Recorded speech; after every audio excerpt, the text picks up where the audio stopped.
Our exalted experts want to hold us prisoner to coronavirus for another 18 months, while prosecutors dish out felony charges to formerly free Americans who have the gall to go outside for a walk. We will examine the junk science behind the most outrageous political power grab of our lifetime.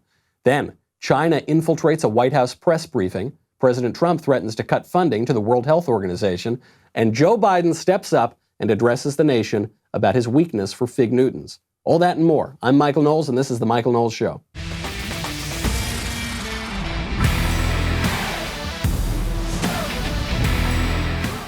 They want to keep us locked up forever. That's it. Initially, it was 15 days to stop the spread. Then it was going to be another 2 weeks after that. So another 30 days after that. So it's going to be 45 days total. Now they're saying maybe another month. Now they're saying maybe another month. And Zeke Emanuel, Ari Emanuel's brother, Rahm Emanuel's brother, one of the architects of Obamacare, says that we could be locked up for another 18 months while we wait for a vaccine for the coronavirus. You know, even the rosy numbers coming out of the White House, we hear from Larry Kudlow, he's saying it could be another 4 to 8 weeks. Very different than 15 days. 45 plus 8 weeks. That's a lot of time. But that's the rosiest number. Now we're hearing it could be as much as 18 months. Here is that Obamacare architect telling us why we've got to all hunker down for a year and a half. Realistically, COVID-19 will be here for the next 18 months or more. We will not be able to return to normalcy until we find a vaccine or effective medications. I know that's dreadful news to hear. How are people supposed to find work if this goes on in some form for a year and a half? Is all that economic pain worth trying to stop COVID-19? The truth is, we have no choice. If we prematurely end that physical distancing and the other measures, keeping it at bay, deaths could skyrocket into the hundreds of thousands, if not a million. We cannot return to normal until there's a vaccine. Conferences, concerts, sporting events, religious services, dinner in a restaurant, none of that will resume until we find a vaccine, a treatment, or a cure. Oh, is that so, Dr. Emanuel? Well, all right then, in that case, respectfully, how about you go stuff it, guy? All right, stop it. Stop telling us, based on faulty models, that we can't do anything that we want to do and we've got to listen to you and do exactly what you say. If these guys had been right from the beginning, then they would have a lot of credibility now. All right, I'm not saying that we have to be against quarantines per se. I'm not saying that we can't suffer economic hardship if there's an epidemic. The trouble is, these guys have been wrong from the very beginning, okay? And we cannot be shut down and locked up inside of our apartments under threat of prosecution for 18 months. Just can't happen. Why? For 4 reasons, as far as I can see it. First of all, we cannot afford it. We were locked down for, 2 or 3 weeks? And in order to deal with that, the Congress had to pass the largest stimulus measure ever. We needed to come up with $6 trillion in relief. $2 trillion passed by Congress, another $4 trillion levered up by the Fed, just to get us through a few weeks. How much money are we going to need to spend for 18 months? We could probably buy the Green New Deal 2 or 3 times if we were to get through all of that, which of course we cannot, because that's not how economies work. And we'll have a little more on that later on. Second reason that won't work, the models have been wrong. And this point, I cannot harp on it enough. We were told time and time again, 2 million Americans are going to die, right? Or more than 2 million Americans maybe from coronavirus. We were told, even if we follow all the great measures and the social distancing and wear the masks, we're still looking at, 500,000? Few 100,000 at least, if not 500,000, if not 1 million. Those were the more modest estimates. How does that compare with reality? Right now, at what we're being told is the peak of the virus, more Americans died from swine flu under Barack Obama than have died so far from the coronavirus. Now, look, that number is going to change, where even if we are peaking and we're on the downside of the slope, that's still a lot more misery to go through. But right now, today, at the peak, more people died from swine 09 than have died so far from COVID-19. So let's say the number right now is about 12, 13,000. Let's say the number gets up to 30,000 or 40,000 or 50,000 or 100,000 even. Those are numbers that are similar to the number of deaths we see each year from drug overdoses. And who knows how the drug overdose deaths are going to be affected by this. When there's economic collapse, guess what goes right through the roof? Drug overdose deaths and suicides. So the very people who sold us the bogus models are the ones telling us that we now need to remain locked up for a year and a half. Why else can't we handle this? Two very important reasons. The last one is the one that nobody's talking about. We'll get to that in a second. First, I have got to thank our advertisers. You know, right now, little economic difficulty going on, and I know that a lot of people are having trouble in their businesses. That includes our advertisers. So I want to thank so much the advertising partners who are sticking around and not panicking in the economic turmoil. It really helps us so much. We really, really appreciate it. You know, we also appreciate it when our listeners go out and help those sponsors who keep us on the air. And one of my absolute favorite sponsors ever is Paint Your Life. You know, one thing I've been doing now that I've been at home a little bit more is I've taken up painting. Turns out painting is much more difficult than it looks. Turns out I'm not a world-class artist, perhaps. Not yet, at least. But you know who are? The painters at Paint Your Life. And right now, you can get a wonderful painting made from, you upload a photograph, you get a world-class artist to paint it for you. I got a beautiful oil painting. You can get that right now through Paint Your Life. And don't forget, Mother's Day is coming up. If you're looking for a way to feel connected to loved ones when you can't be near, then you've got to try paintyourlife.com. This service is so unbelievable. I got one for my stepbrother for his wedding that it's just absolutely gorgeous. I've recommended this to all of my friends. And now that I'm trying to be an amateur painter, I have even more respect for their wonderful artists. Paintyourlife.com, there's no risk. If you don't love the final painting, your money is refunded. You're working with them the whole time. That's guaranteed. Right now is a limited time offer. Get 20% off your painting. 20% off and free shipping. Text the word Michael, M-I-C-H-A-E-L, to 64,000. That is Michael to 64,000. Text Michael to 64,000. Paint Your Life. Celebrate the moments that matter most. All right. So first two reasons that we can't remain locked down for 18 months. We cannot afford it, and the models have been totally wrong. Third reason is we have medicines and treatments for coronavirus. Zeke Emanuel said, we can't reopen until we have medicine and treatment for coronavirus. I think we do. We have multiple medicines that are in the works, probably most notably hydroxychloroquine, which the left, by the way, is still trying to cover up. We'll get to that in just a little bit because the New York Times is behaving even more egregiously than usual when it comes to this drug that has shown great promise at treating coronavirus. So, do we have a vaccine yet? No, but a vaccine could take 18 months. And until we have a vaccine, we have a drug that has been shown time and time again. So many doctors, we've played a number of them on this show, who say that that drug is working. So we check that box, and yet this expert still wants to drag it on 18 months. The fourth and final and most important reason that we cannot lock down for 18 months more is that this is the most insane political power grab that we have seen in our lifetimes. Ever. Okay, you want a great example of this? I read this story yesterday out of Cincinnati. Hamilton County prosecutor Joe Dieters is now not only ordering people to stay at home, he's now saying that if you go out, go for a walk, violate your stay-at-home order, you will be arrested, you will be charged with a felony. You can, quote, sit your butt in jail. You can sit there and kill yourself. I don't care, but you're not going to kill my kids, and you're not going to kill my neighbor's kids. I'm done with this nonsense, so we'll see what happens. This lunatic, who, by the way, is wrong on the facts because the coronavirus has not been shown to infect children just about anywhere. So the safest people from coronavirus are children. Complete demagoguery on his part. But what he is saying is that if you, a free American, have the gall, the audacity to walk outside, you will be arrested, charged with a felony. You can sit in jail and kill yourself. Yeah, you can go sit in jail and kill yourself because otherwise you might kill people. Otherwise people might die. at the same time as government officials around the country are releasing violent criminals. In New York, in a jail, they released child rapists because they didn't want the jails to be overcrowded. This schmuck is arresting people, charging them with felonies, throwing them in jails for going for a walk.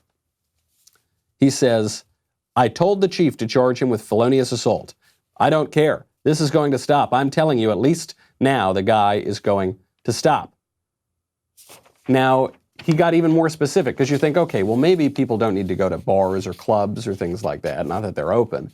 But surely there's got to be some exception, right? There's got to be some exception for, say, if you go to church, right? No, actually.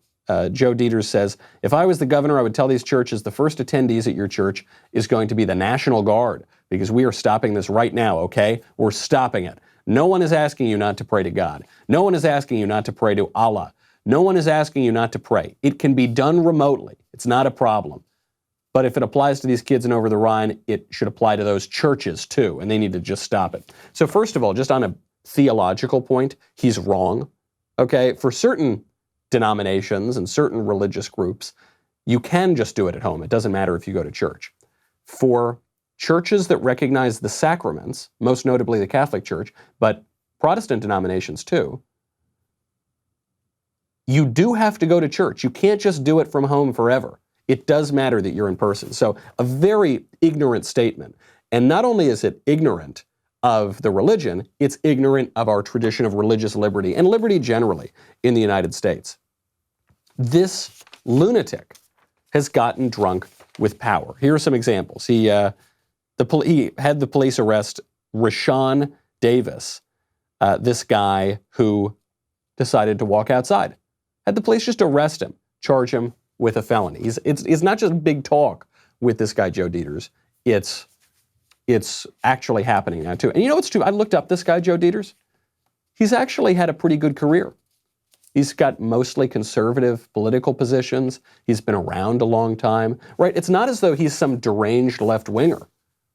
What's so scary about this power grab is that it's corrupting even conservatives, even right-wingers. It's corrupting people in government because they are stealing absurd, unprecedented power in many cases. And something tells me they're not going to want to give it back quite so easily. The point is, this shutdown is not without consequence, okay? There are many hidden costs to the quarantine, not just to our economy, but to our government.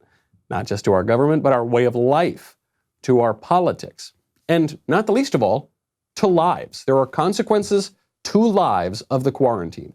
People will die because some demagogues and experts and politicians are trying to save people. Andy Cuomo in New York, he said, if everything we do saves just one life, it will have been worth it. Let's take a look at just one effect of this alarmism and this quarantine and this hysteria to see if it's worth it. This story takes place in Illinois. There is a man living with his girlfriend. The man is paranoid. He's afraid that his girlfriend has the coronavirus. So she gets tested for the coronavirus. She comes back. Before they get the test results, the man kills his girlfriend and kills himself. This is according to the sheriff's office in Will County, Illinois. Murder-suicide because he was so afraid of getting the coronavirus. What are the circumstances of this? Was he afraid that she would give it to him? Was he afraid that they would both have it and die in misery? Was he completely ignorant of the statistics and the reality of this virus, maybe because it was so hyped up by demagogues in the media and in politics? Yeah, I don't know. All I know is we got two bodies now lying on the ground because of the alarmism. So, look, I don't do this kind of utilitarian math, but Andy Cuomo apparently does. So you got the one life that you've saved from the coronavirus. Now you got two body bags from the alarmism. How do you do that calculation? How do you make that? So if we save one life, it was all worth it. Was it worth it? Does Andrew Cuomo still think that it was worth it? This is not just one random case in Illinois, I suppose it is a random case. It's not just a standalone, though, because we know when there are economic downturns, suicide goes up. We know, as we said earlier, drug abuse goes up. We know that people die in these situations. So was it worth it? By the way, we don't even really know how many people have died from the virus. Even the official count, we don't know. We'll get to why that is in a second, because Dr. Birx at the White House just confirmed that for us yesterday. First, I've got to thank our friends over at Quip. You know, when you're stuck at home, it's very easy to let certain basic habits like oral hygiene fall by the wayside. That is exactly why you need to go get a great toothbrush and stick to your healthy habits, okay? I have sworn by an electric toothbrush for years. You should too. Good habits mean brushing for 2 minutes twice a day, flossing regularly, no matter what brand you use. Quip makes that simple, starting with an electric toothbrush, refillable floss, and anti-cavity toothpaste. Quip's electric brush has sensitive sonic vibrations with a built-in timer and 30-second pulses to guide a full and even clean. The Quip floss dispenser comes with pre-marked string to help you use just exactly enough. Plus, Quip delivers fresh brush head, floss, and toothpaste refills to your door every 3 months with free shipping, so you don't forget your routine is always right. Join the 3 million healthy mouths and get Quip today, starting at $25.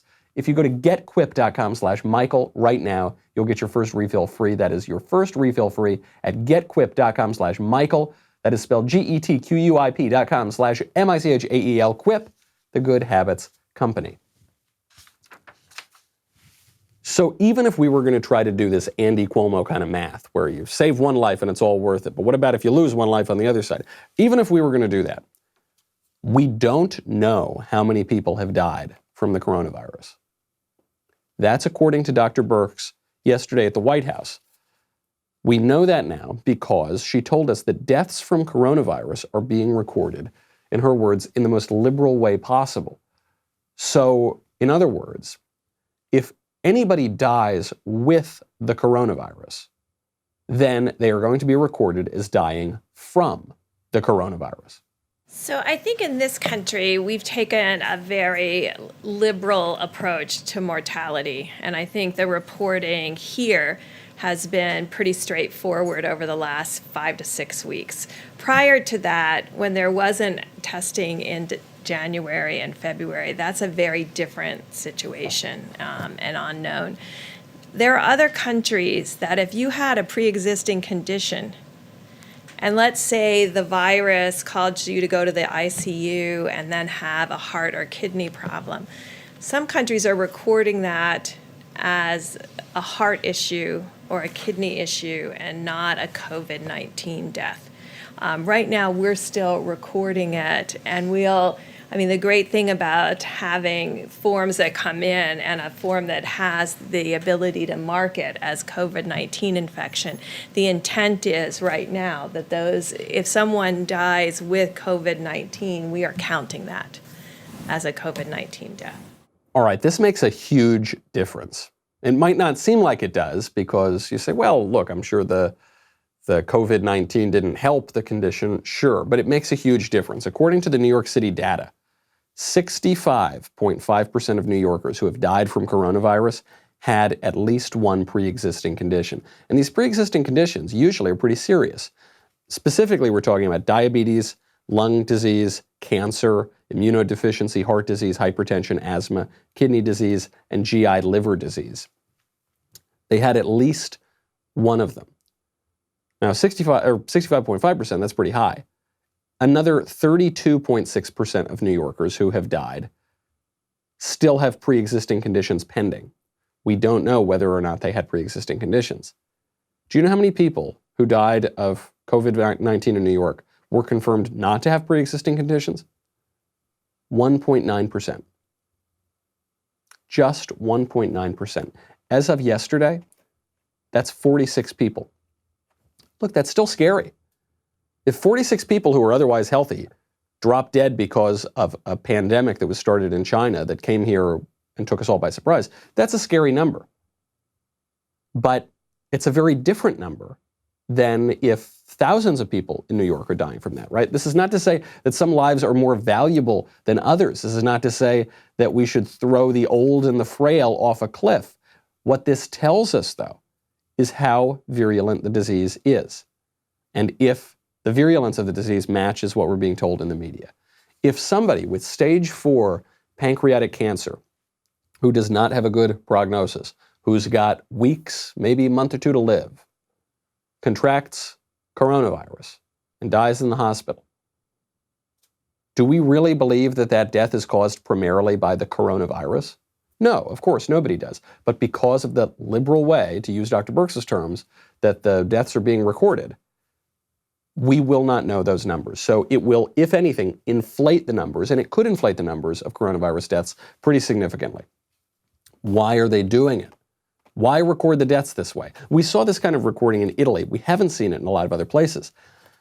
This method of recording the data gives a lot of cover to politicians, gives a lot of cover to alarmists who have shut down the global economy because 2 million Americans are going to die, and then now it looks pretty clear that 2 million Americans are not going to die. 1 million Americans are not going to die. The number could be significantly lower, an order of magnitude lower or even more so. This method of recording seems to have a lot more to do with politics than it does with medical science. It seems to me that the more good news we get about this pandemic, the more the media wants to shut that up, the more hysterical the media wants to become, the more alarmist the media want to be to try to prove that they were right all along. Best example of this is the medicine that has been treating coronavirus. There are lots of different medicines out there that might be useful for coronavirus. There's a lot being tested right now. But the one that always comes to mind is hydroxychloroquine. That is the drug that was touted by medical doctors, by initially some in the media, by Governor Andrew Cuomo in New York, and by President Trump. Hydroxychloroquine has just been shown to be very effective, and the reason it's so helpful is because it's already been approved by the FDA for malaria. It's a drug that we have a lot of, it's cheap, we can produce quickly, and we know that it doesn't kill you because it's been safe to use for other diseases like malaria, like lupus, others as well. So the New York Times is furious about this because how are they going to raise the alarm bells? How is this going to be this massive, unprecedented, endless pandemic if we've got a medicine for it? So the New York Times is taking every shot they can. You know they've been going after him for hydroxychloroquine now for weeks. They've been trying to get him to shut up about this drug. So the headline yesterday, you have 4 New York Times reporters on this. Peter Baker, Katie Rogers, David Enrich, and Maggie Haberman. Maggie Haberman, Hillary Clinton's favorite journalist. Headline is, Trump's aggressive advocacy of malaria drug for treating coronavirus divides medical community. Divides them, huh? Well, I think the doctors who want to help their patients don't seem divided on it. They seem to be prescribing the drug. I don't know. Maybe they count themselves in the New York Times as part of the medical community. Maybe they count narrative doctors or doctors of narrative medicine, like the person who wrote in the New York Times yesterday. Maybe that's who's divided on this. But the real doctors don't seem divided. So the article doesn't even spend too much time on the efficacy of the drug. The real political hit job in this essay is trying to suggest that President Trump has corrupt motives for promoting the drug. So they say some associates of Mr. Trump's have financial interests in the issue. Sanofi's largest shareholders include Fisher Asset Management, the investment company run by Ken Fisher, a major donor to Republicans, including Mr. Trump.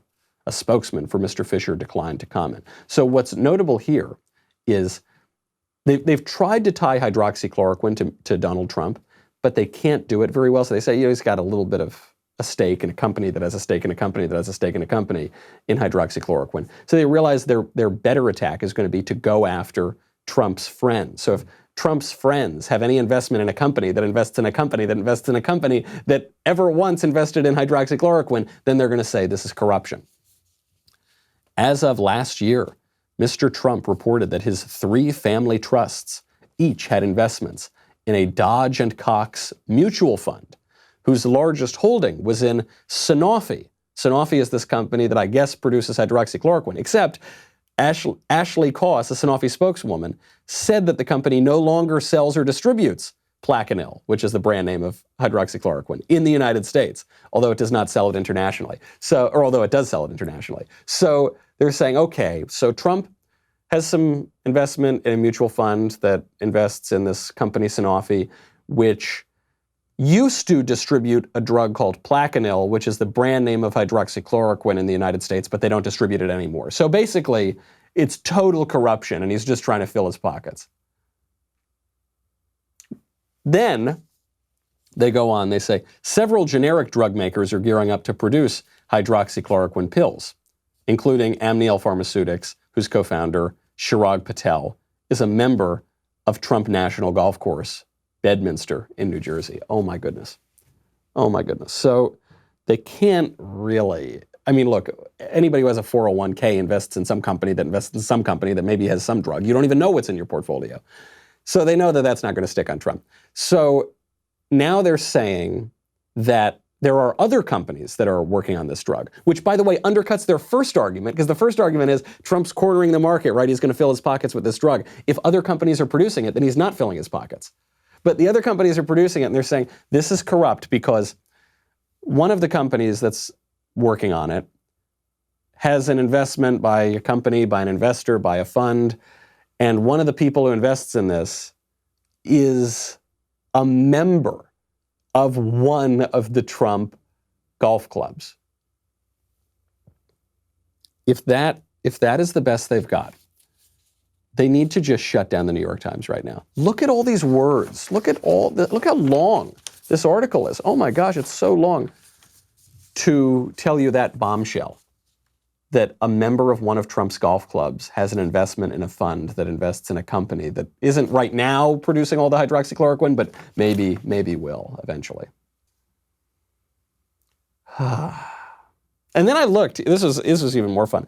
I looked to see how much money Trump had invested, because this thing was blowing up. Joe Scarborough tweeted about it. Seth Abramson at Newsweek tweeted about it. Kyle Griffin, MSNBC news producer, tweeted out this New York Times article. Aaron Rupar from Vox.com, serious investigative journalists, they're all tweeting about it. By the way, even George Conway, Kellyanne Conway's husband, who's a major Trump critic, even he admitted this was pretty weak. But you had all the hacks were tweeting about it. So I wanted to see how much money Trump had invested in hydroxychloroquine. Take a guess. Donald Trump, billionaire, very wealthy man. How much money do you think he invested in hydroxychloroquine? If you look at the percentage of his investment in the fund, and the company, and the drug. So Trump's investment in the company that produces hydroxychloroquine, or that doesn't currently in the United States, but used to, is at most $1,350. That's how he's getting rich. That's it. He's using a pandemic to promote a company that used to promote this drug, that used to produce this drug that's going to be used, so that he can turn his $1,350 investment into a $2,000 investment. It gets better than that. Because we don't know exactly how much of the company he could own. That's the highest amount. At the lower end, the investment could be worth as little as $90. That's it. He's going to use a global pandemic to bring his $90 investment up to $120. He's going to make a cool $30, and then he's going to treat everybody to ice cream afterwards at the White House. It's so pathetic. So that attack failed spectacularly from the New York Times. So when that failed, the press decided to attack him for possible negative health consequences from the medicine. And Trump did something very wise here. He didn't just go after the media on the facts. He went after the media on the narrative. And that's the thing we're all going to have to do if we don't want to keep ourselves locked up for the next 18 months. We'll get to that in a second. First, I have got to thank all of you Daily Wire members and All Access members. You know, if you haven't checked out the All Access live show over at dailywire.com, you're missing out. This is the new members only program where I, Ben, Jeremy, Drew, Matt Walsh, where we all sit down on different nights and we just kind of hang out. Turn the camera on. It's not even really a show. I think of it as just hanging out. It's like a conference call or a happy hour. I consider it a happy hour because often I'm drinking during those shows. So definitely go check it out. It's very fun. And initially this was just for our All Access Live members, or our All Access members. Now we're opening it up to all of our members during quarantine, which is probably going to bankrupt us if this quarantine goes on 18 months. So it's going live at 5 p.m. Pacific, 8 p.m. Eastern at dailywire.com. Check it out. Head on over to dailywire.com. If you're not a member already, go to dailywire.com/subscribe. We'll be right back with a lot more.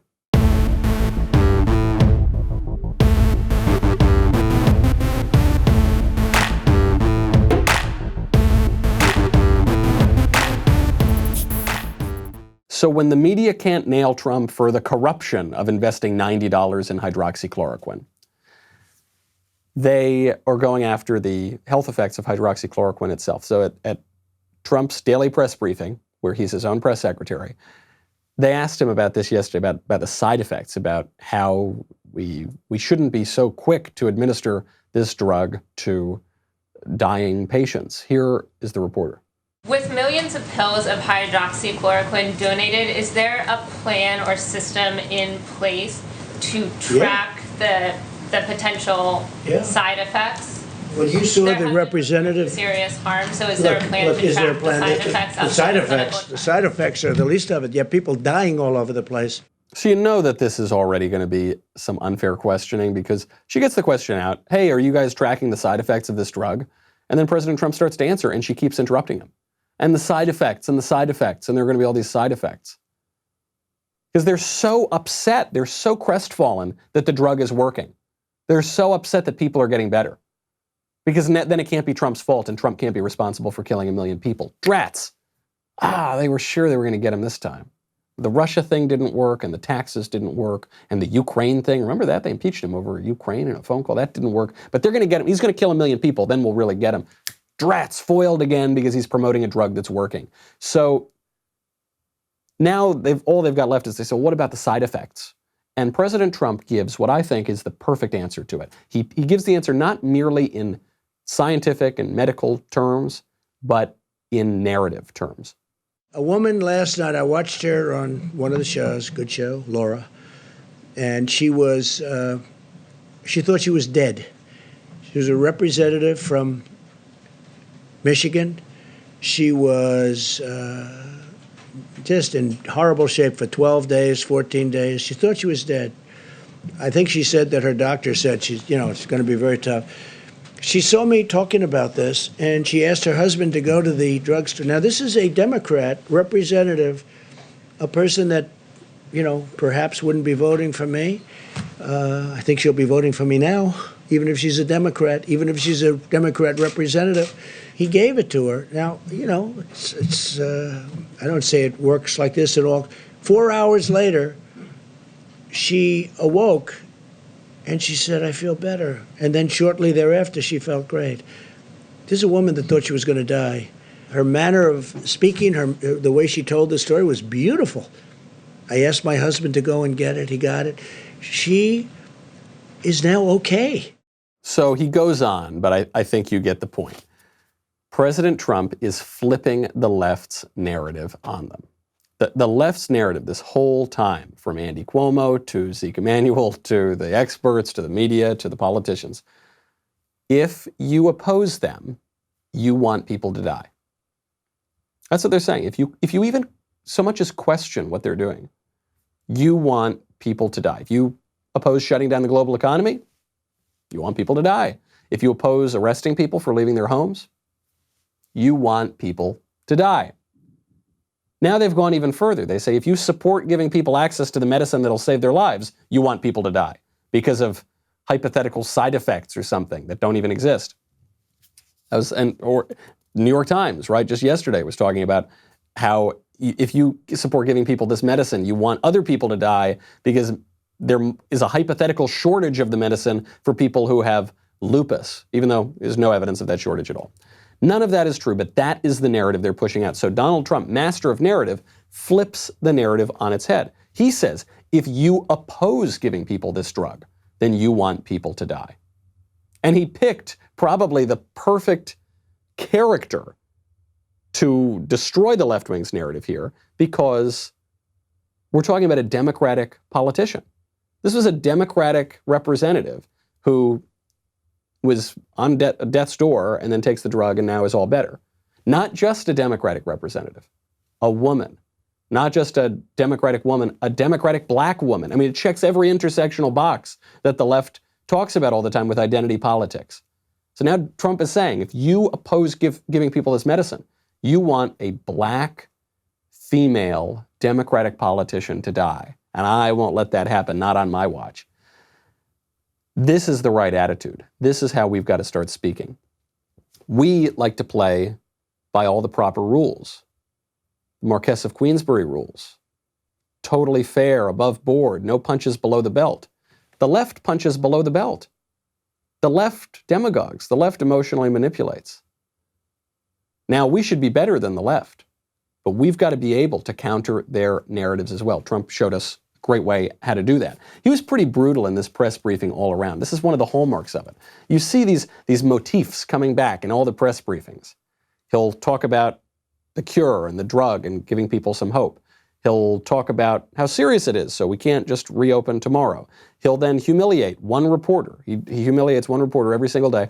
And yesterday, that reporter was a young man who asked about how this is all affecting the price of oil and what our energy response is going to be to this.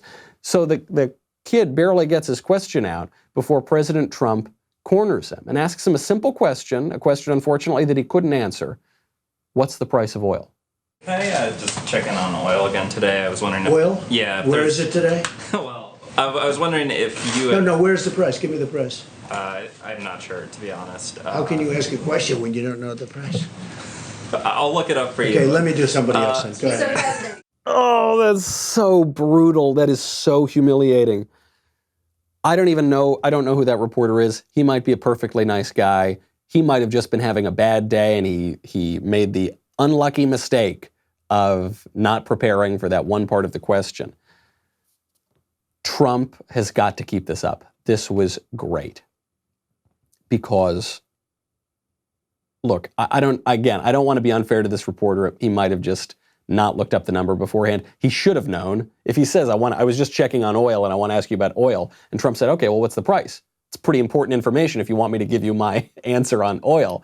And he says, I don't know. He's got to keep the reporters on their toes. First, it puts the reporters on the defensive, and it discourages unfair questions. If the reporters know that he's going to grill them, then they're not going to be so loose with their questions. You know, it's actually the same justification that we have for having the reporters in the first place. We have reporters ask tough questions so that we keep the politicians on their toes. But the politicians need to be tough too, otherwise the reporters are going to take advantage. That's the first reason. Second reason is it shows to everybody out here that contrary to the media narrative, President Trump actually knows a lot more about what's going on than all these media people who are condescending to him and who are criticizing him and who are mocking him. What this shows, when it's just him and the reporters, unvarnished, live TV, it shows that Trump knows a lot more than our self-appointed elites in the mainstream media do. You don't get that when you just watch pre-recorded left-wing cable news. You don't get that when you just read the New York Times. But live, unvarnished on TV, you do see that. And it's why it's important for Donald Trump to humiliate these reporters on occasion. He's got to do it fairly, and this was a fair way to do it. But the press comes out there every day and tries to unfairly humiliate Trump. And so Trump's got to give it back to them, and then the people can decide. There was some news that came out of the briefing yesterday beyond Dr. Birx, who said that we're going to be recording these deaths in a way that's going to compromise our data, beyond these other questions that came up. The most important news that President Trump broke is that the United States is planning on defunding the World Health Organization. The WHO, that's the World Health Organization, receives vast amounts of money from the United States, and we pay for a majority, a biggest portion of their money. And they actually criticized and disagreed with my travel ban at the time I did it. And they were wrong. They've been wrong about a lot of things. And they had a lot of information early, and they didn't want to, they seem to be very China-centric. And we have to look into that, so we're going to look into it. We give a majority of the money that they get. They called it wrong. They called it wrong. They missed the call. They could have called it months earlier. They would have known. And They should have known, and they probably did know. So we'll be looking into that very carefully. And we're going to put a hold on money spent to the WHO. We're going to put a very powerful hold on it, and we're going to see. Love that. Great idea. Should have done it a long time ago. The World Health Organization, the WHO, is a mouthpiece for the Chinese Communist government, and has been for some time now. I mean, this is not a conspiracy. This is you can look exactly to the dates when they appointed their own lackey to run the WHO. Guy who runs the WHO is a politician, and it's a communist politician that was specifically requested by the Chinese government. And as payback for that, this guy has been carrying water for them, totally ignored the warning signs of the pandemic, didn't even send experts over there until February, despite the outbreak happening in China possibly as early as October. And who knows, we might find out it was even earlier than that. WHO, actually the most intense, passionate campaign they've waged during this whole pandemic was to get President Trump and other people to stop calling it the Chinese coronavirus, because they wanted to hide China's culpability in all of this. An egregious organization that has not only failed, but has really carried propaganda for some of the worst people on earth, and they shouldn't get a penny of our money. Speaking of China, China infiltrated a White House press briefing. A reporter, this was not yesterday's briefing, but the day before, a reporter kept pestering Trump with questions about China and all the good that China's doing and how China's helping out and why won't he keep working with China. And so President Trump just flat out asked this person, said, what outlet are you with? Are you with an outlet that is with the Chinese government? And Trump was absolutely pilloried for this in the mainstream media as a racist, as a xenophobe, as a bigot, all the usual stuff. Here's the exchange. I hope they're going to honor the deal. We'll find out. With China, are you cooperating with I don't China? know. Who are you working for, China? You work for China, or are you with a newspaper? Who are you with? Hong Kong Phoenix TV. Who owns that, China?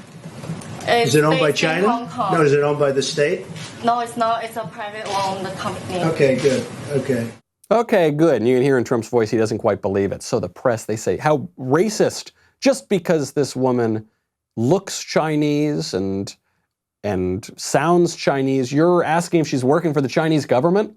Of course, that's not why he was asking. He was asking because sure sounded like she was asking questions that were nice to China, right? I don't think he was doing it because of how she looked or sounded. I think he was doing it, not primarily at least, I think he was doing it primarily because she was asking questions that any Chinese propagandist would ask.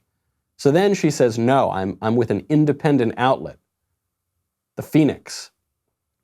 So then you Google that outlet, and it turns out she lied. Actually, she is working for the Chinese government. Actually, the Chinese government owns a lot of that news operation. And it turns out Donald Trump was totally right. And he was right to ask the question, and he was right in his suspicion. And a Chinese propagandist infiltrated the White House press briefing, which, look, these things happen. All right, governments do use the press. Subversive left-wing governments use the press. I mean, our own subversive left-wing politicians use the press, even here in the United States. So this kind of thing happens before. Trump was right about this. This is something we've got to watch. And the knee-jerk reaction to say that everything Trump does is wrong and bigoted and terrible, even for members of our own press, is a pretty egregious thing in the face of a pandemic that was caused by the Chinese government. And yet they're defending the Chinese propagandists in the briefing room. So President Trump talked about a few other things in these briefings. He mentioned yesterday that he spoke to Joe Biden. And one thing I really liked about this is Joe Biden wanted to have a phone call with Trump. And I said on the show a few days ago, I liked how Trump handled it. He said, okay, I'll have a phone call. It wasn't, I can't talk to him. What can he offer me? It wasn't hostile. It wasn't, he was very gracious about it. He said, yeah, I'll take a phone call. Then they had the phone call. He was asked how the phone call was. He said, yeah, it was fine. It was nice. Had a nice call for about 15 minutes. That was it. Brushes it off and moves on. It keeps him so elevated, and it keeps Joe looking so small, because we were all wondering, what's Joe going to offer on this phone call? Joe can't remember his own name. What's he going to do? He's going to solve the pandemic that Trump is already doing a pretty good job of solving? And so I think Trump intuited that too. He said, okay, what do you got, Joe? Joe had nothing, so the call was absolutely nothing. Actually, we just found out what Joe's got, because while Trump is solving this unprecedented global pandemic, or certainly unprecedented in recent memory. I guess the Spanish flu was pretty bad too, but you're not allowed to compare this to the flu anyway, so let's call it unprecedented. Well, while President Trump is doing that, Joe Biden is quarantined at home, forgetting his own name, and putting out a podcast because it's the only medium that he can work in, right? It's a medium where he can have his voice sped up, he can be edited. I think they've slowed down the edit since I pointed out how ridiculous it sounded, so I'll take a little bit of credit for that. But they've slowed it down just a little bit, but they can clean him up, they can take out all the weird stuff. And yet, the best that Joe Biden can muster, this is the actual trailer put out by the Biden campaign, the best he can muster in this time of crisis is to talk about how much he loves Fig Newton cookies. Are Fig Newtons your favorite snack? Well, they're among the favorite. You know why? They're small and I can sneak them. You can buy little packs of them, and I get them on the planes when I fly back and forth. But the thing that everybody makes fun of me, that when in doubt, I have a peanut butter and jelly sandwich. But I learned everybody was making fun of that, and I found out John Kerry has the same addiction. Peanut butter and jelly sandwiches. But Peanut butter jelly sandwich is always good. My daughter and I enjoyed it when you were in Michigan and you shared your Fig Newtons with us. That's right. I had some then. I remember that. Yeah. No, I always have little packs of them with me. This is riveting stuff. I'm sorry. I'm just on the edge of my seat right now. I don't even know how I can go on with the show after that bombshell that Joe Biden likes not only Fig Newton cookies, but also peanut butter and jelly sandwiches. I didn't clip that out. That's the trailer that the Biden campaign used. That's their best stuff. I don't think that we want that guy to become the president. I don't think that we want to give that guy a lot of power. I don't think that we need to tolerate the largest political power grab in our lifetimes if the man who's going to wield that power barely knows what planet he's on, and the most important and incisive commentary he can muster is his favorite cookie. Not a good place to be. Fortunately, President Trump is doing a good job. I hope he continues to do a good job and pushes that timeline of reopening up, not at the absolutely unacceptable 18 months, but even closer, not 8 weeks, not even 4 weeks. We need to get this thing going again. We've seen a lot of promise on the medical front, on the modeling front, as those alarmist models have fallen apart. We need to get moving again. It's time to do that. We can weather this storm. The president might even come out of this looking better. But time is running out, and you don't want to be in a situation where we're stuck with President Fig Newton. Okay, that's our show. I'm Michael Knowles. This is The Michael Knowles Show. Got a lot more. We'll do it all tomorrow. See you then.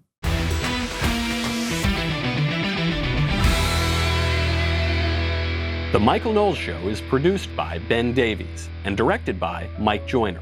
Executive producer, Jeremy Boring. Supervising producers, Mathis Glover and Robert Sterling. Technical producer, Austin Stevens. Assistant director, Pavel Wadowski. Editor and associate producer, Danny D'Amico. Audio mixer, Robin Fenderson. Hair and makeup, Nika Geneva. Production assistant, Ryan Love. The Michael Knowles Show is a Daily Wire production. Copyright Daily Wire 2020. If you prefer facts over feelings, aren't offended by the brutal truth, and you can still laugh at the insanity filling our national news cycle, well, tune in to The Ben Shapiro Show. We'll get a whole lot of that and much more. See you there.